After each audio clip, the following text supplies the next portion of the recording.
না থাকে কিন্তু স্বর্ণ আছে, তাহলে তার যাকাত কিভাবে আদায় করবে? কাউকে কর্জে হাসানা হিসেবে টাকা ধার দিলে সেই টাকার কি যাকাত দিতে হবে?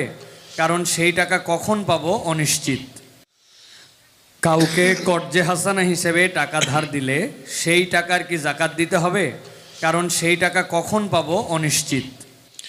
ভাইরা আমার, অনেক দরকারি একটা প্রশ্ন। আপনি কাউকে লোন দিয়েছেন, হাওলাত দিয়েছেন, কবে দিবে জানেন না, যাকাত দিতে হবে কি হবে না? উত্তর হলো, কোনো টাকাই যাকাত মুক্ত থাকবে না যদি সেটা নেসাবকে স্পর্শ করে। এখন ধরুন আপনি আমাকে 1 লাখ টাকা লোন দিয়েছেন, 1 লাখ টাকা কি নেসাব টাচ করে না করে না? করে।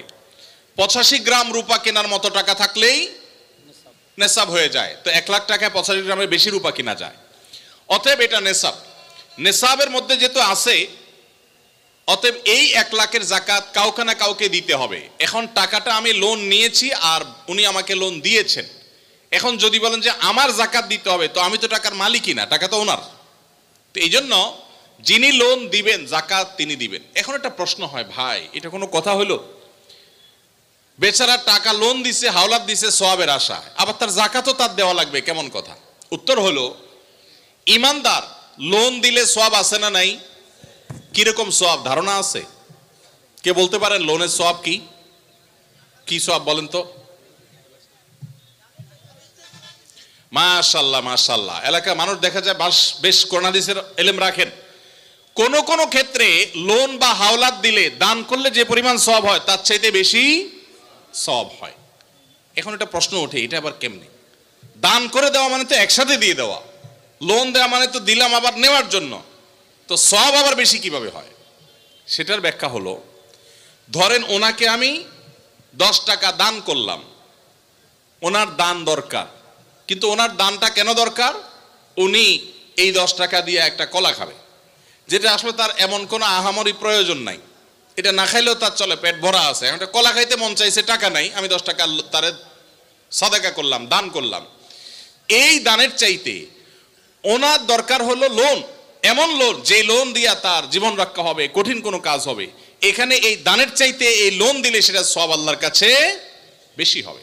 আরো বিভিন্ন ব্যাখ্যা হাদিসের আছে। এই জন্য ভাইরা, লোন যে দিবে সে তো সওয়াব পাবে, বিধায় যাকাত দেওয়ার কারণে তার যে টাকা কমতেছে এতে তার হারাবার কিচ্ছু নাই, এই জন্য তাকেই যাকাত দিয়ে যেতে হবে। এখন কথা হলো, পাওয়ার সম্ভাবনা নাই।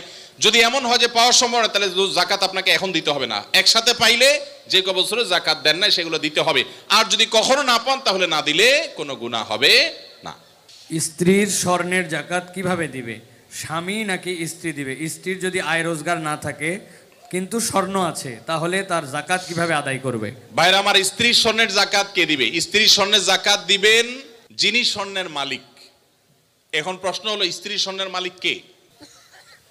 কে বলে স্ত্রী? আপনি দিয়ে দিয়েছেন একসাথে, ঠিক আছে। এদিকে একবার বলছেন স্বামী, আমার ভাই মুফতি মোহাম্মদ আলী ভাই বলছেন স্ত্রী।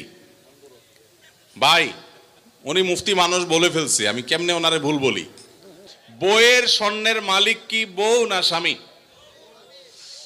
এটা নির্ভর করে যে স্বামী আসলে তাকে দিলে কিভাবে দিয়েছে। ধরুন এটা স্বামী দিছে বা বাপের বাড়ি থেকে পাইছেন, স্ত্রীকে যদি দিয়ে দেন তাহলে তার মালিক স্ত্রী, এবং সেটা যাকাত তাকে দিতে হবে। আর যদি স্ত্রীকে না দিয়ে দেন, ব্যবহার করতে দেন, যে ঠিক আছে আপনাকে ব্যবহারের জন্য দিলাম, তাহলে সেক্ষেত্রে মালিক হবে স্বামী। এটা ক্লিয়ার করতে হবে। এখন মুশকিল হলো, স্বামী স্ত্রী যদি এগুলো নিয়ে আলাপ উঠায়, আমাদের দেশে আমরা এত ভালো, মানে অতি ভালো যেটাকে বলে, বউ যদি এখন যায় ঘরে যদি জিজ্ঞেস করেন স্বামীরে, এই আর বউরে জিজ্ঞেস করেন যদি যায়, আচ্ছা বলো তো দেখি তোমার এই স্বর্ণগুলো আসলে মালিকটাকে, সাথে সাথে সে বলবে, ব্যাপার কি, তোমার মাথায় এই চিন্তা কেন আসলো? কাহিনী কি? তুমি কি ডানে বামে কোনো চিন্তা ভাবনা করছো? কি ব্যাপার? আমরা কত সরল সহজ চিন্তা করেন। একটা সম্পদের মালিকানা ক্লিয়ার হওয়া লাগবে কি লাগবে না? স্ত্রীকে যদি জিজ্ঞাসা করেন, আচ্ছা তোমার যে স্বর্ণগুলো আছে এগুলো আসলে মালিক কি তুমি না আমি, কে? অবশ্য আজকাল মেয়েরা এগুলো বলবে না, বেশিরভাগ মেয়েরা বলবে, বলো কি তোমার সন্দেহ হয় আমি যে ব্যাপারে কোনো সন্দেহ আছে?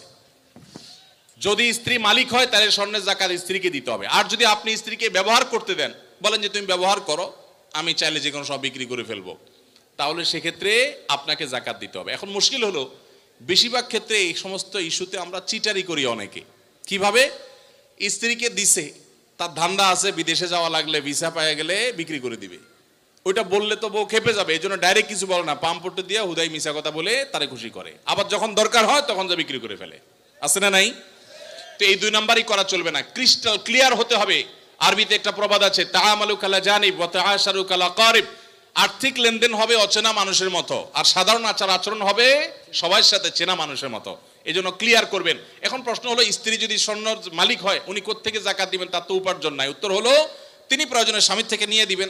স্বামীকে রিকোয়েস্ট করে বলবেন তুমি আমারটা আদায় করো, যে কোনো ভাবে করবেন, বা স্বর্ণের কোনো একটা অংশ সেল করবেন, কোনো না কোনো ভাবে তাকে যাকাত আদায় করতে হবে। স্বর্ণের মালিক মানে তিনি ধনী, অতএব প্রয়োজনে স্বর্ণর কিছু অংশ বিক্রি করে হলেও তাকে যাকাত দিতে হবে। তবে স্বামী যদি আদায় করে যাকাত আদায় হয়ে যাবে, স্ত্রী যদি সেটা জানে যে উনি আদায় করছেন।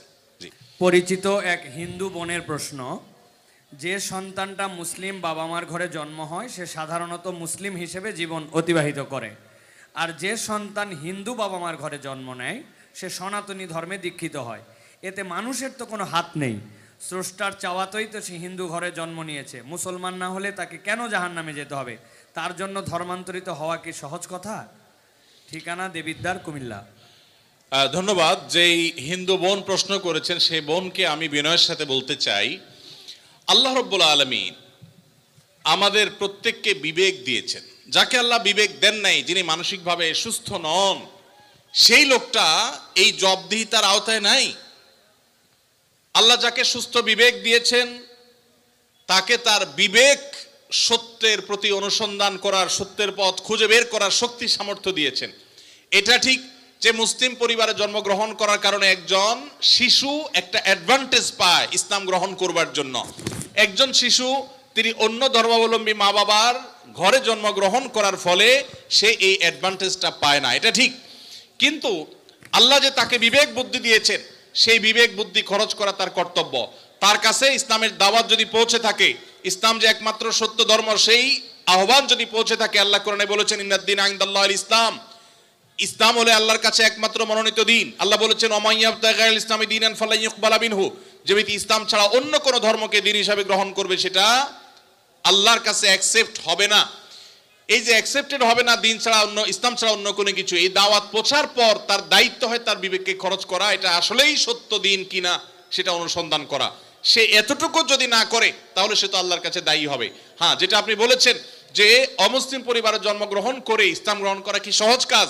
না, সহজ কাজ না, কঠিন কাজ। আর এই কঠিন কাজের জন্যই তো তার বিনিময় এত বেশি যে সে যত পাপ করেছে আল্লাহ তাআলা এই কঠিন কাজটা করার কারণে তার সব মাফ করে দিবে। আল ইসলামু ইয়াহদিমু মা কানা ক্বাবলাহু, ইসলামের আগে সবগুলো আল্লাহ তাআলা মাফ করে দিবেন, কারণ সেই কঠিন কাজটা করেছে। মুসলমানকে তো এরকম আল্লাহ তাআলা তার পুরো প্রোফাইল ডিলিট করে দেওয়ার মতো কথা বলেন নেই। এটা নতুন ইসলামে যারা আসবেন তাদের জন্য রয়েছে। আর যারা খ্রিস্টানদের সম্পর্কে আল্লাহ বলেছেন আহলে কিতাবদের সম্পর্কে যে তারা যদি ইসলামে আসে তাদেরকে ডাবল সওয়াব আল্লাহ তাআলা দিবেন, কষ্ট হবে, ফ্যামিলির বিরুদ্ধে তাকে যেতে হবে, এই জন্যই তো আল্লাহ তাআলা এই রিওয়ার্ডগুলো তাকে দিচ্ছেন। আল্লাহ আমাদের সবাইকে হেদায়েত লাভ করার তৌফিক দান করুন।